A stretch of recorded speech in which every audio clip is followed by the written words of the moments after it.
क्या चेक करो, निफ्टी का, निफ्टी 50, 50 कंपनीज का रिप्रेजेंटेशन है वो, वहां जाके चेक करो 10, 11, 12, 13, 14 पे है पी। इस समय पैसा लगाने का टाइम है। प्राइस अर्निंग रेशियो को आप थोड़ा फॉर्मूला से समझो, बड़ा सिंपल, कि अगर मार्केट का पीई यानी कि जो निफ्टी का पीई है वो 10 है, तो आपको 1 रुपया कमाने के लिए 10 रुपया लगाना पड़ेगा।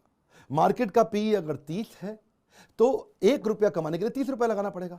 अब 1 रुपया कमाने के लिए 10 लगाने चाहिए या 1 रुपया कमाने के लिए 30 रुपया लगाना चाहिए, आप खुद ही बताओ भैया। हाँ, सिंपल सी बात है। 1 रुपया कमाना है तो 10 रुपया लगा के 1 रुपया कमाओगे, 30 रुपया लगा के 1 रुपया कमाओगे। अगर 10 रुपया लगा के 1 रुपया कमाया तो 10% की कमाई हो गई। 30 रुपया लगा के 1 रुपया कमाया तो 3.25% की कमाई हो गई। तो इसलिए अगर निफ्टी 30 पे है और अगर आपको 3.25% का रिटर्न आना है तो अच्छा है एफडी में रखो अच्छा है डेट फंड में रखो, कैश पे बैठो। सुनो, कम ऑन, क्या कैश पे बैठो। इन बातों को याद रखिएगा। मैं कोई खाली हवाई मोटिवेशन स्पीकर नहीं हूं, बिजनेस के फंडामेंटल समझा रहा हूं। बात समझिए। मैं आपको पीछे के कुछ सिनेरियो देता हूं जब मार्केट में बहुत घोर मंदी और मार्केट जब बहुत घोर तेजी आई थी, उन दिनों पी क्या था, वो डेटा आएगा ना तो और आपको समझ में आ जाएगा। 1999 में पी 12 चल रहा था और उस समय एक साल में 105% का रिटर्न आया था।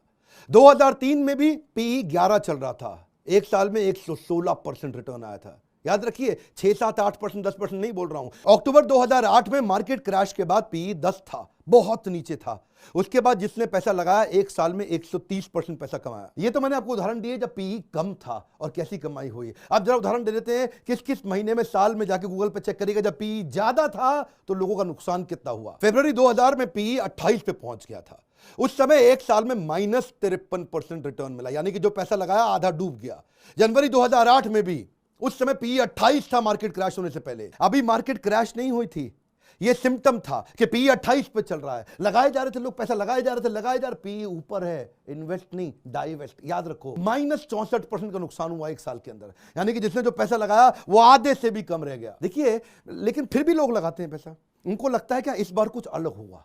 क्या लगता है इस बार कुछ अलग हुआ, this time it's going to be different. Sir John Templeton British investor है, वो कहते हैं 4 दुनिया के सबसे खतरनाक वर्ड है, this time it's different, this time it's different. अरे भाई, हर बार वही होगा, लेकिन लोग क्या सोचते हैं इस बार